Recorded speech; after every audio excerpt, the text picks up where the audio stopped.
Hi friends, welcome to Annam's Recipes.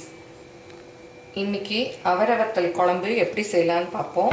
அவரைவத்தல் வந்து இந்த மாதிரி தான் இருக்கும். இது வந்து அவரைக்காய் சீப்பாக கிடைக்கிற சீசனில் நம்ம போட்டு வச்சுக்கிட்டோம்னா நம்ம வந்து எப்போ வேணால் இந்த குழம்பு வச்சுக்கலாம். இந்த அவரைவத்தல் எப்படி போடுறதுங்கிறதும் நான் டிஸ்கிரிப்ஷனில் கொடுக்குறேன் லிங்க்கு. நீங்கள் அது எப்படி போடலான்னு பார்த்துக்கோங்க. இப்போ எப்படி செய்யலான்னு பார்ப்போம். பருப்பு, அதாவது துவரம்பருப்பு இருக்கு இல்லையா, அது வந்து 2 கப் அளவு இந்த மாதிரி வேக வச்சுக்கணும். மஞ்சள் பொடி போட்டு.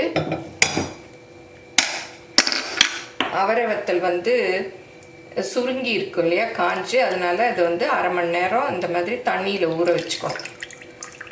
ஊற வச்சு எடுத்து இது இந்த பருப்பு வேக வச்சுருக்கோம் இல்லையா, அதில் போட்டுறணும். அப்புறம் இதுக்கு தேவையான புளி கரைச்சி வச்சுருக்கேன், அதையும் இதில் ஊற்றிடணும். இப்போ அடுப்பை ஆன் பண்ணிவிட்டு இந்த சாம்பாருக்கு தேவையான சாம்பார் பொடி நம்ம அரைச்சி வச்சுருப்போம் இல்லையா, அது நான் வந்து 2 ஸ்பூன் அளவு போடுறேன். அப்புறம் இந்த குழம்புக்கு தேவையான உப்பு இதெல்லாம் போட்டுறணும். போட்டுட்டு இதுக்கு தாளித்து கொட்டணும். இந்த மாதிரி ஒரு பேன் வச்சுட்டு ஒரு 2 டீஸ்பூன் அளவுக்கு எண்ணெய் ஊற்றிக்கணும்.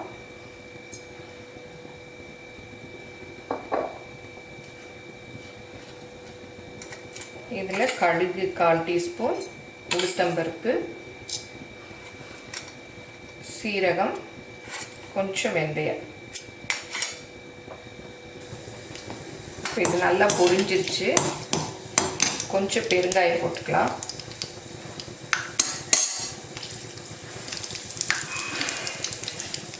அப்புறம் இந்த சின்ன வெங்காயம், தக்காளி, கருவேப்பிலை,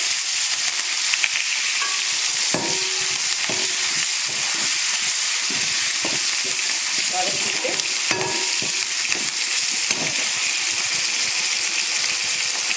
இந்த குழம்புல அப்படியே போட்டுடலாம்.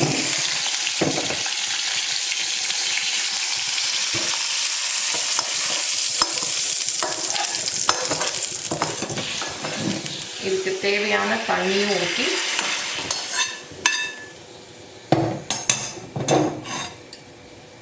நல்லா மிக்ஸ் பண்ணி விட்டுறணும்.